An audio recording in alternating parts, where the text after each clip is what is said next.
Hey guys, welcome to our 5th devlog. Sadly, it was delayed by unforeseen circumstances, but here we are again with a bundle of news to share. A quick rundown for those who have joined us for the first time. I'm Priya from the Mech community team, and this is our devlog where we talk about upcoming features and updates to your favorite Mech shooter. Some of the features we'll touch on are in the very first stage of development, so they might get changed, delayed, or outright scrapped in the future if something doesn't work out. Keep that in mind. Before we move on to our future plans, I'll quickly recap the features we discussed in the last devlog. Battle Pass has seen a good deal of success, though we had experimented with it for a little while before settling on the current mechanics. You can expect to see future Battle Pass seasons launch on a regular basis, and we are still going to work on improving the content those seasons offer. Right now, we are thinking of adding weapons to the Battle Pass rewards at some point in the future, but that decision is not yet final.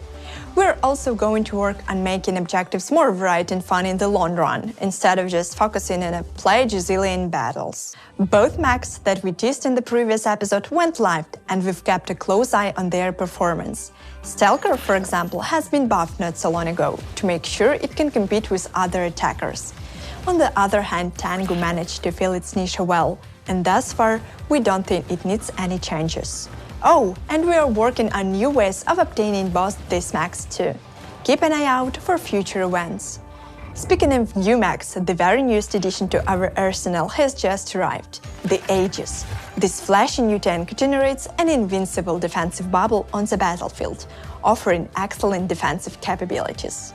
How excellent? We're not sure yet. The mech has been released recently, very recently at the time of recording, so we are still gathering feedback and data. It did work great when we tested it internally, but you'll have to let us know in the comments how the Aegis is working out for you. If you thought that's enough mechs, think again. We have another one in development, and it's going to be a mean one. Look at this bad boy, codenamed Loki. This epic rarity support mech will bring new tricks to the battlefield and emphasize teamwork. That's a trend we want to follow with future releases, as well to make sure mech roles have a greater impact on gameplay. Unfortunately, there is not much more we can tell you about Loki right now, but stay tuned, we'll reveal more info later on. Mechs are great and all, but very few of them can do without guns. Luckily, we've got that covered as well. Beam weapons are going to get their first legendary, and it's already in development right now. Our team promises to add unique mechanics, so it won't be just another laser. How exactly will it work? Well, we have invented a laser that makes an enemy mech crush itself, literally. Introducing the Graviton Beam. This weapon fires a stream of gravity-inducing particles, which build up on the target until they hit critical mass, at which point, boom! A bit of the mech is crushed inward, and there is much rejoicing. You'll see a puff of dust and fire as the internal components of the mech rupture, but the real damage is on the inside. This new beam will deal a bit of damage whenever you manage to hit an enemy with it, and it will begin filling a status effect bar, just like you get with thermal lens and stasis beams. But rather than applying overheat to the target, filling that bar will cause an implosion that deals massive damage at the end. Best of all, it fills up faster if you have several graviton beams targeting the same mech. Should the enemy run away and take cover, it will still take some time for the reaction to neutralize, so you'll have a few seconds to catch up and finish what you started without losing too much progress on the implosion effect. So far, we think the Graviton Beam will have a decent range of 100 meters and come in 3 variants, 10, 12 and 16 energy per gun respectively. As you can see, that's a toy for the best attack mechs in the arena. We also have a couple of new legendary pilots to show off today. First up is Lotus, a former dancer from India who found her passion for mech arena. It turns out her grace and coordination were perfect for the job. With that background in mind, our artists worked out a design that incorporates many traditional Hindu elements, adjusted to fit Lotus' futuristic attire.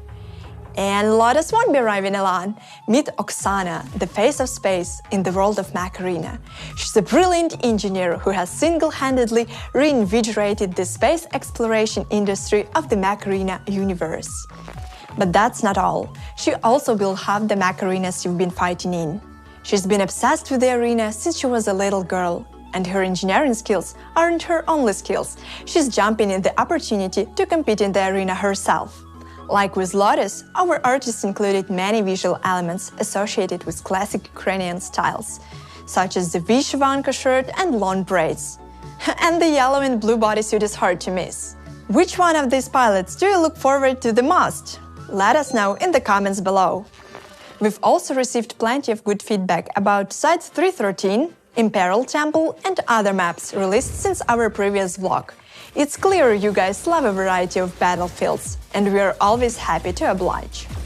Right now, there are 4 new maps in development. One of those maps will be designed for Control Points Clash, 3 for deathmatches, but all of them are united by their shared aesthetics, an industrial area somewhere in Eastern Europe. A teaser image was actually hidden outside the window in the background of the Season 5 Battle Pass window. Go check the videos from back then and see for yourself. Beyond that, we don't have much to show, except some preliminary materials, but even those are starting to shape up. Alright, those are our plans for now. Let's move on to our traditional Q&A and start with the question Smokes a Lot asked of us. We have no plans for adding VR support to Mech Arena right now, and it's a bit early to even think about it. We still have the planned Mech Arena release for PC and Mac to handle first, but we'll consider all our options for sure.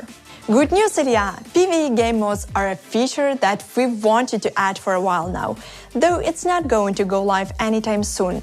We'll start developing something like that after Mech Arena clans are finished. We hope it will become a huge part of the game and that it will be a lot of fun. Actually, you should be able to do that already at home. Just launch your music app, launch Mech Arena, and make sure the game music slider is over at 0. If you're having troubles with that, it might be due to some specific app issues. And that's it for today's vlog. Thank you all for joining us. Don't forget to like and subscribe, and to leave your question or feedback in the comments below. As always, we'll pick some of the questions to answer in the next Q&A. Until next time, happy hunting! Feel its niche well, and we don't think it's in any changes. I'm dead inside as well. So you have a few. So you have a few seconds. So you'll have a few seconds to catch up and finish what you started without losing too much progress on the implosion affair. She's jumping at the opportunity to compete in computer. A former dancer from India who found her passion for Mech Arena, it turns out. And to leave your question or